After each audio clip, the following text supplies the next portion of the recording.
जादुई गुड़िया के तीन पति। ये कहानी शुरू होती है एक छोटे से गांव बलियापुर से, जो शहर से लगभग 200 किलोमीटर की दूरी पर था। बलियापुर बहुत ही खूबसूरत होने के साथ साथ दोस्ती के लिए भी बहुत प्रसिद्ध था।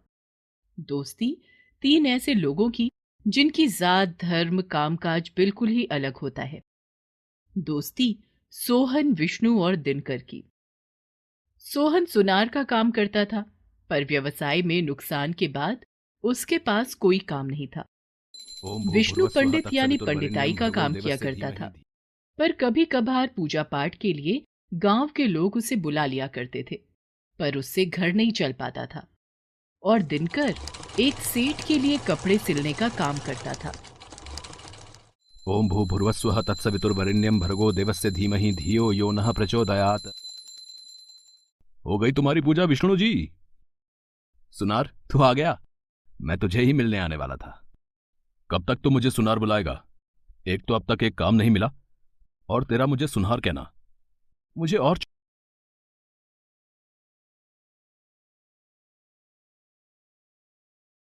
चुभन देता भाई। मुझे एहसास दिलाने आने वाला था। कब तक तू मुझे सुनार बुलाएगा? एक तो अब तक एक काम नहीं मिला, और तेरा मुझे सुनार कहना मुझे और चुभन देता भाई। मुझे एहसास दिलाता है कि मैं नाकारा हूं। ये ले प्रसाद। भगवान सब अच्छा करेंगे सोहन। पता है मैं तुझे क्यों इस नाम से बुलाता हूं? क्योंकि मुझे तुझ पर विश्वास है, तेरे हुनर पर। एक दिन जरूर कोई तेरी अहमियत समझेगा और तू एक बहुत उम्दा सुनहार बन जाएगा। विष्णु की बात सुनकर सोहन उसके गले से लग जाता है और कहता है, तुम दोनों के अलावा मुझे और कोई समझता ही नहीं यार। फिलहाल तो यहां बस मैं हूं। तुम्हारा दूसरा दोस्त तो अपने काम पर होगा। चल उसके पास चलते हैं। सोहन और विष्णु मिलकर दिनकर के पास पहुंचते हैं, जहां दिनकर रोज की तरह पेड़ की छांव में एक चबूतरे में बैठकर सिलाई का काम कर रहा होता है। तुम्हारा कामकाज कैसा चल रहा है मेरे दोस्त? भगवान की दया और तुम दोनों का साथ सब तो है मेरे पास। क्या चाहिए फिर मुझे?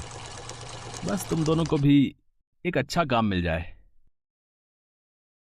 ये तो इनकी दोस्ती का एक छोटा सा अंश था। बचपन से ही दिनकर, सोहन और विष्णु साथ ही रहे। एक ही साथ खेले कूदे और पढ़ाई लिखाई भी साथ ही की। गांव के लोग इनकी दोस्ती की मिसाल देते थकते नहीं थे। तीनों पेड़ की छांव में बैठे बातचीत कर ही रहे होते हैं कि वहां दिनकर की माँ उसके लिए नाश्ता लेकर आती हैं। बेटा, ऐसा कितना काम है कि तुम रात भर काम करते रहते हो। तुम लोग ही समझाओ इसे कि अपनी सेहत का भी ध्यान रखे। खाना भी नहीं खाता। काम करना भी तो जरूरी है ना माँ। 3 गुना काम है। देखा ना, मैं खा लूंगा। अब तू घर जा।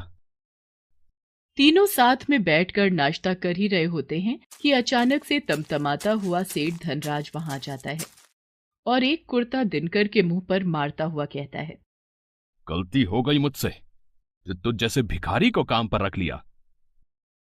मेरा इतना बेकार कुर्ता आज तक किसी ने नहीं सिया। मेरा काम ऐसा किया है तो मेरे मिल के कपड़ों का क्या ही हाल होता होगा। वही मैं सोचूं, मेरे ग्राहक अचानक कम कैसे हो गए। नहीं नहीं सेठ जी, मैंने वही माप से कुर्ता बनाया है जैसा आपने बोला था। हाँ सेठ जी, दिनकर के काम की आज तक कोई शिकायत नहीं आई। 2 दिन से ये लगातार आपके मिल का काम कर रहा था। हो सकता है कुछ गलती हुई हो। मेरे नौकर आकर मेरी मशीन ले जाएंगे। अब मुझे तुम्हारी जरूरत नहीं। ये कहकर सेठ वहां से चला जाता है। अब क्या होगा दिनकर? तेरा घर तो तेरी कमाई से ही चलता था। पूनम की शादी भी तो होनी है। तुम जैसे होनहार लोगों को काम नहीं मिल रहा तो मुझे कौन रखेगा आप काम पर? अब तो नाम भी खराब हो गया है मेरा। अ, अ, अरे माँ, तू अभी तक यहीं पर खड़ी थी, गई नहीं? मैंने तुम सबकी बातें सुन ली है। तुम तीनों इतने होनहार हो, तुम शहर जाकर काम क्यों नहीं ढूंढते? वहां तो तुम्हें कुछ न कुछ तो मिल ही जाएगा। दिनकर की मां की बात मानकर तीनों शहर की ओर निकल पड़ते हैं और कुछ दिनों बाद शहर पहुंचते हैं और धर्मशाला में कुछ दिनों के लिए ठहरते हैं। धर्मशाला के कमरे में अलमारी के ऊपर उन्हें एक गुड़िया दिखाई देती है। यहां इस गुड़िया को कौन छोड़ गया? कितनी प्यारी और कितनी सुंदर है। हाँ, सुंदर और प्यारी तो है, पर बहुत रात हो गई है। दोनों सो जाते हैं, पर दिनकर एकटक उस गुड़िया को ही देखता रहता है और रात भर उस गुड़िया के बारे में ही सोचता रहता है। क्यों ना मैं इस गुड़िया के लिए 2 जोड़ी सुंदर से कपड़े तैयार कर दूं? रात भर जागकर वो गुड़िया के लिए सुंदर कपड़े बनाता है और एक वो उसे पहना भी देता है और दूसरा जोड़ी गुड़िया के पास रख देता है। गुड़िया उन कपड़ों में और भी सुंदर लगने लगती है। अगले दिन सोहन जब उस गुड़िया को देखता है तो उसका मन भी उस गुड़िया पर मोहित हो जाता है। वो किसी परी से कम नहीं लग रही थी। अगर इस गुड़िया के पास गहने भी होते तो क्या बात होती। सोहन रात भर में सोने के आभूषण उस गुड़िया के लिए तैयार कर देता है। अब गुड़िया एक दुल्हन की तरह लग रही थी, पर उसमें अभी भी एक कमी थी। अगले दिन विष्णु गुड़िया को देखकर सोचता है, कितनी खूबसूरत है ये। अगर इसमें जान होती तो क्या बात होती। क्यों ना इसमें जान डाल दूं। विष्णु रात भर गुड़िया को मंदिर में रखकर मंत्र उच्चारण करता है और उसके प्रभाव से गुड़िया को जीवित कर देता है।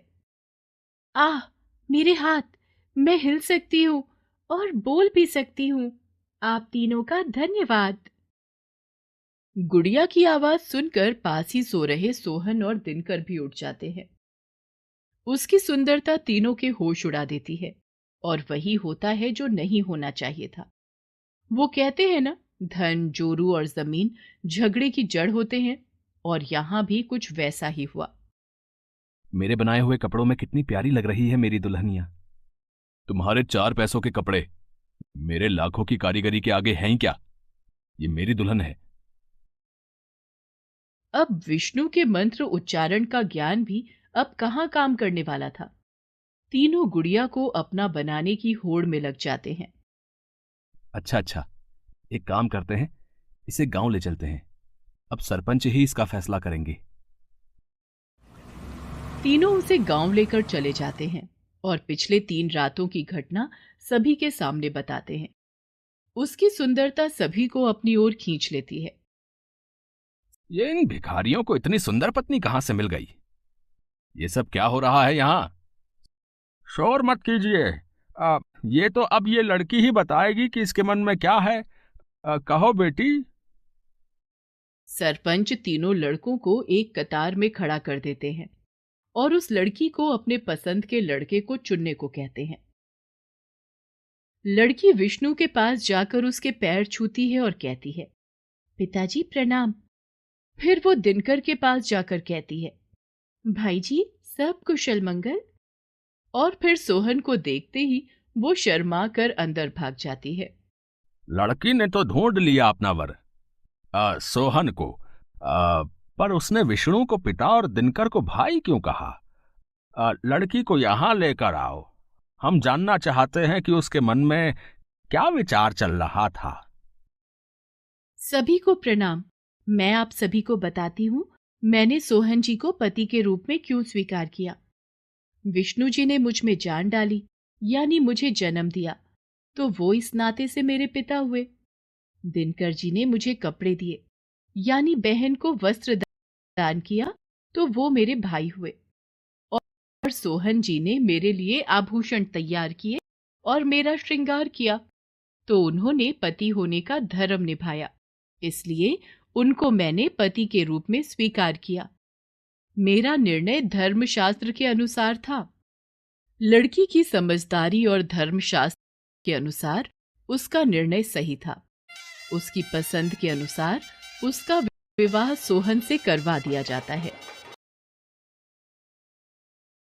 महिलापुर नामक गांव में भोलू नाम का 15 साल का लड़का अपनी मां के साथ रहता था। भोलू गांव के सेठ मदन लाल के पास बकरियों की रखवाली की नौकरी करता था। मदन लाल के पास बहुत सी पालतू बकरियां थीं, जिनमें से एक बकरी बूढ़ी हो गई थी। वो अक्सर बीमार रहती थी। आज हम सभी पहाड़ी के नीचे वाले मैदान में जाएंगे। हुर्र हुर्र। क्या हुआ झुमरी, आज तू इतनी उदास क्यों बैठी है? तुझे चरने नहीं जाना क्या? अरे ये क्या, तेरी तबीयत तो बहुत खराब लग रही है। मैं अभी सेठ जी को बताकर आता हूँ। क्या बकरी बीमार है? चल तो जरा मैं भी देखूं। अरे ये तो सचमुच बीमार है। भोलू एक काम कर, इस बूढ़ी बीमार बकरी को तू कहीं दूर जंगल में छोड़ा। यह अब पहले जैसे दूध तो देती नहीं, ऊपर से हर समय तो यह बीमार रहती है। अब इस पर दवाई का खर्चा कौन करेगा? कहीं ऐसा न हो कि इसकी वजह से और भी बकरियां बीमार होने लगे। हमें इस बीमारी को अपने पास रखकर अपना धंधा चौपट नहीं करवाना। ठीक है सेठ जी, मैं कल ही इसे जंगल में छोड़ आऊंगा। अगले दिन भोलू बकरी को जंगल में छोड़ने के लिए चला जाता है। वो जैसे ही बकरी को छोड़ने लगता है तो वह मैं करने लगती है, जैसे कि वो भोलू से कुछ कहना चाहती हो। बेचारी ये बकरी तो कितनी बीमार और बूढ़ी है, इसे तो देखभाल की जरूरत है। अगर मैं इसको यहाँ जंगल में छोड़कर चला गया तो कोई ना कोई जंगली जानवर इसको मारकर खा जाएंगे। पता नहीं, लेकिन मेरा मन नहीं मान रहा कि इसे यहाँ छोड़कर जाऊं। भोलू उस बकरी को बड़े प्यार से सहलाने लगता है। वह बकरी भी भोलू से लिपटकर रोने लगती है। फिर भोलू उस बकरी को अपने साथ घर ले आता है। बेटा, हमारा गुजारा तो बड़ी मुश्किल से चलता है, ऊपर से तू इसे भी ले आया। माँ, तुम मेरे हिस्से की रोटी कम करके मेरी इस झुमरी बकरी को दे देना। तुम नहीं जानती, जब मैं इसे जंगल में छोड़ रहा था, पता नहीं मेरा मन दर्द से भर आया और इसे जंगली जानवरों के बीच जंगल में छोड़ने का मन नहीं हुआ, इसलिए मैं इसे अपने साथ ले आया। अब जब ले ही आया हूँ तो इसको पालने का इंतजाम भी हो ही जाएगा। माँ, हम दोनों मिलकर इसकी पूरी देखभाल करेंगे और मुझे यकीन है ये कुछ ही दिनों में बिल्कुल ठीक हो जाएगी। उस दिन से ही भोलू उस बकरी की देखभाल में लग जाता है। ले झुमरी, आ खा। वैद्य जी ने कहा है तू जितना इन हरे पत्तों को खाएगी उतनी ही जल्दी ठीक होगी। देखो ना माँ, यह पत्ते नहीं खा रही, तुम ही समझाओ इसे। बेटा, अब क्या तू सारा दिन उसी के पीछे पड़ा रहेगा? अभी थोड़ा वक्त दे उसे। धीरे धीरे जैसे जैसे वो ठीक होगी अपने आप सब खाना खाने लगेगी। यह बात सेठ मदनलाल को पता थी कि भोलू उस बीमार बकरी को जंगल से अपने घर ले गया है, लेकिन वह बीमार बकरी उसके किस काम की, यह सोचकर वह उसे कुछ नहीं कहता। यूं ही साल भर बीत जाता है। एक दिन सेठ मदनलाल भोलू से पूछता है, अरे सुनो भोलू, तुम्हारी वो बूढ़ी बकरी कैसी है? उसका दवाइयों का खर्चा उठाते उठाते तो तुम परेशान हो गए होगे ना? नहीं सेठ जी, अब तो वह बिल्कुल तंदुरुस्त है। अब तो उसने 2 बच्चे भी दे दिए हैं, और तो और वो हमें इतना दूध देती है जो कभी खत्म ही नहीं होता, मानो कि वो जैसे कोई जादुई बकरी हो। कहीं उस बकरी को निकाल कर मैंने कोई गलती तो नहीं कर दी? 2 बच्चे और दूध, वो भी बूढ़ी बकरी ने, फिर तो वो सचमुच की कोई जादुई बकरी ही होगी। मुझे कुछ करना होगा।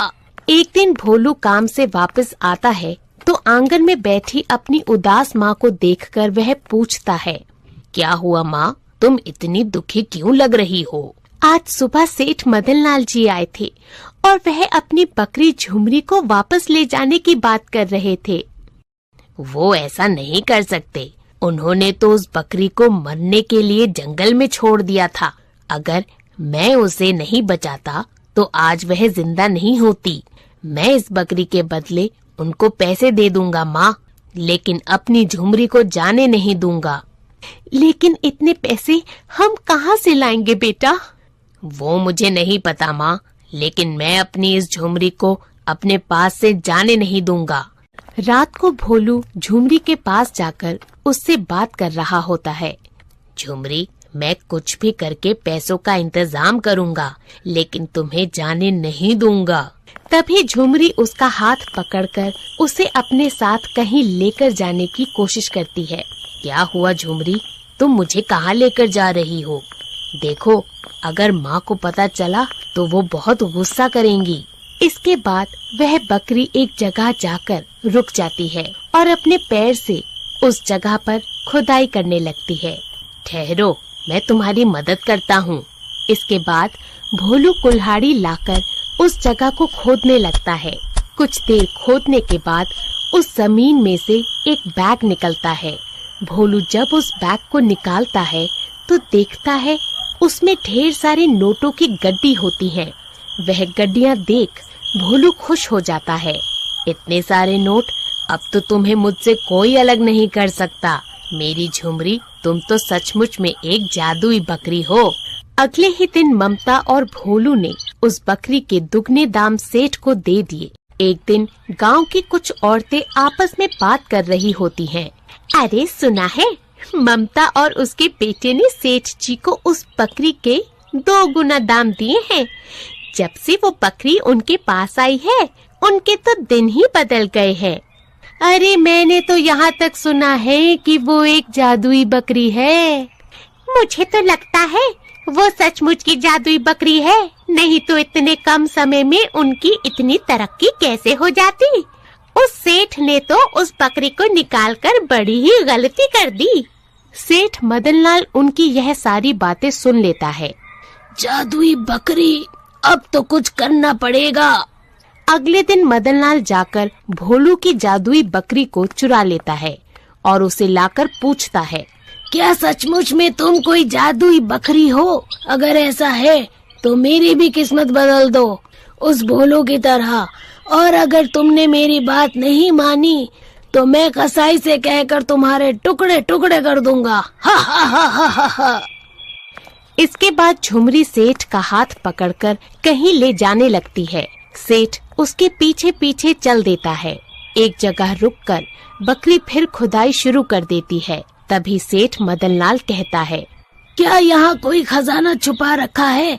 रुको, मैं देखता हूँ। काफी देर खोदने के बाद उसे एक सोने का हार मिलता है। अरे वाह, हीरो का हार! तुम तो सचमुच एक जादुई बकरी हो। उसके इतना कहते ही झुमरी जोर जोर से मिमियाने लगती है। मैं। अरे तुम्हें क्या हो गया? तुम क्यों इतना जोर से चिल्ला रही हो? तभी उसकी आवाज जंगल में घूम रहे कुछ सैनिक सुन लेते हैं। ये तो किसी बकरी की आवाज है। लगता है बेचारी कहीं फंस गई है। चलो चलकर उसकी मदद करते हैं। वहाँ पहुंचकर वह सेठ जी के हाथ में सोने का रानी हार देखकर कहते हैं, अरे ये तो हमारी महारानी का वही हार है जो कल रात चोरी हुआ था। लगता है यही वो चोर है। मारो इसे, मारो। अरे पर मैंने कुछ नहीं किया, ये हार तो मुझे इस बकरी ने दिया है। हम क्या तुम्हें पागल लगते हैं क्या? कोई बकरी सोने का हार देती है? मैं सच कह रहा हूँ। ए झुमरी, बोल, तू है ना जादुई बकरी? बोल, जल्दी बोल। ये तो सचमुच का पागल लगता है, एक बकरी को बोलने के लिए कह रहा है। लगता है ये किसी पागल खाने से भाग कर आया है। चलो तो फिर इस पागल को पागल खाने में ही बंद कर देते हैं। वह सैनिक सेठ को पकड़कर अपने महल ले जाते हैं और रानी का हार चोरी करने और उसके पागलपन की वजह से उसे जेल में बंद कर देते हैं। अरे छोड़ दो मुझे, मैं कोई पागल नहीं हूँ, छोड़ दो, अरे छोड़ दो। उधर जब यह बात भोलू और ममता को पता चलती है तो वह दोनों बहुत खुश होते हैं और खुश होकर भोलू झुमरी से कहता है, मेरी झुमरी, अब तुम्हें मुझसे कोई अलग नहीं कर सकता।